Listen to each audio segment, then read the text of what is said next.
আমাৰ চাবুৱা চাহ বাগিচা প্ৰাথমিক গোটত যি আজি 16 তাৰিখত আমাৰ পানীতোলা চাৰ্কল পৰা মানে চিঠি এখন আহিছিলে যে 16 তাৰিখে মিটিং এখন দিয়া হৈছে বুলি তাৰ ৰাইজে আমাৰ যি অপজিট ছাইডৰ আছিলে সিহঁতি দাখিল কৰিছিলে তাত যে আজি মিটিংটো হ'বই লাগিব বুলি যেহেতু আমি সকলো ৰাইজে আজি মিটিঙত উপস্থিত থাকিম বুলি আমি সকলোৱে আজি চিন্তা কৰিছিলোঁ কিন্তু দুৰ্ভাগ্যক্ৰমে আজি আমাৰ প্ৰাথমিক গোটৰ সেক্ৰেটাৰি প্ৰেসিডেন্ট আছে গণেশ তাঁতী হল আজি তাৰ খুড়া ঢুকালে আজি 3টা বজা ৰাতি ঢুকালে ঢুকোৱাৰ কাৰণে আমাৰ সকলো ৰাইজে আজি যাব নোৱাৰিলে আৰু আমাৰ CMOৰ সম্পাদক সভাপতি আজি সেইখন সভাত উপস্থিত থাকিব নোৱাৰিলে সেইকাৰণে আমি ৰাজু সাহু ডাঙৰীয়াক আমি জনাব বিচাৰিছোঁ যে আজিৰ দিনটো আমাৰ মানে এনেকুৱা দুখৰ দিন হৈ গ'ল যে আমি যাব ওলোৱা সত্ত্বেও আমি যাব নোৱাৰিলোঁ কেলে আমি এইফালে লাষ্ট পেলাইতো আমি যাব মিটিঙত এটেণ্ড হ'ব নোৱাৰিলোঁ সেইকাৰণে আমি তেখেতক বাৰম্বাৰ অনুৰোধ জনাইছোঁ যে আমাৰ চাবুৱাবাসী ৰাইজ হৈ আজি এই মিটিংখন স্থগিত হ'বৰ কাৰণে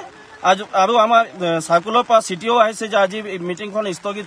ৰখা হৈছে বুলি সেইকাৰণে আমি যাব নোৱাৰিছোঁ তাত আৰু আমাৰ যি অপজিট আছে পাৰ্টি ইহঁতি গৈ আজি পানীতোলা চাৰ্কলত মানে হাই হুলস্থুল কৰি আছে সেইকেইটা কৰিব নালাগে যেহেতু ইহঁতিও এটা মানুহ হয় আমিও মানুহ হয় মানৱতা গুণ থাকিব লাগে মানুহৰ মাজত আজি এইজন মানুহে বাগানৰ ৰক্ষা কৰা মানুহ হয় সেইজনৰ মানুহৰ ঘৰত যদি আজি লাশ পৰি আছে তেখেতে ইয়াৰ পৰা এৰি কেনেকৈ যাবহি ACMS মিটিং থাকিলে সেইকেইটা কথা ইহঁতি চিন্তা কৰিব লাগে সেইকাৰণে আমি ৰাইজে সবে ওলাই আহিলোঁ আমি শ্মশানত আহি আমি সবেই এটা মন্তব্য থলো যে যাতে এইখিনি হ'ব নালাগে মানুহৰ মাজত মানুহৰ ঘৰত লাশ পৰি থকা অৱস্থাটো মিটিং কৰিব লাগে সেইখিনিতো একচুৱেলি ৰুল নহয় আৰু ইহঁতিয়ে ভাবুকি দি আছে যে মানুহক মানে কিবা মাৰপিট কৰিম কৈছে যে ইহঁতক য'তে পাৰিম তাতে মাৰিম আৰু কৈছে যে মুখ ফালি দিম সেইকেইটা কথাটো নহয় মানুহৰ মাজত যদি মানুহ এটা মৰি আছে তাত আকৌ সি কেনেকৈ যাব তাত ACMS মিটিঙত সেইকাৰণে আমি সকলো ৰাইজে ক'লো যে আজি আমি যাব নোৱাৰোঁ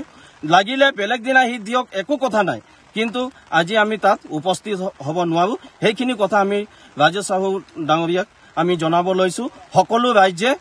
মিলি আজি এইখন সভাত উপস্থিত হৈ আমি মৰিয়ালিত হাজু হৈ আৰু আপোনাক জনাই আছোঁ যেহেতু আজি চাবুৱা চাহ বাগিচা হিলাতাৰী প্ৰাথমিক গোট কমিটিৰ সভা আয়োজন কৰা হৈছিল 16 তাৰিখ 2024 চনত কিন্তু যেহেতু আজি আমাৰ বাগানৰ সভাপতি শ্ৰীযুত গণেশ ডাঙৰীয়াৰ মন্তব্যত এই সভাখন আয়োজন কৰা হৈছিল যেহেতু তাৰ ঘৰত আজি তাৰ খুড়াৰ দেহান্ত হোৱাৰ কাৰণে আমি এই সভাটোত উপস্থিত হ'ব নোৱাৰিলোঁ তাৰ কাৰণে আমি দুখী আৰু আমি এই সভাটোৰ কাৰণে যেহেতু তাত উপস্থিত এই ৰাইজলৈ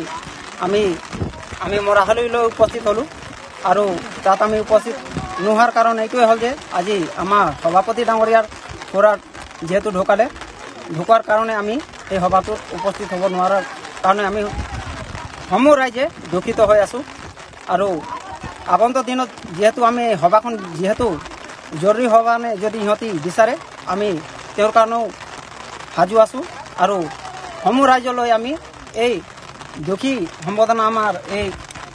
সভাপতি মহোদয়ক আমি দুখৰ সম্বোধনা জনাইছোঁ আৰু তাৰ কাৰণে আমি আজি সমূহ ৰাইজে কিয় প্ৰতিবাদ কৰিছে কিয় গোট হৈছে আমি ৰাইজে এইটো কাৰণে গোট হৈছোঁ যে আজি যেহেতু আমাৰ চাবুৱা বাগানৰ পুৰণা কমিটিটোলৈ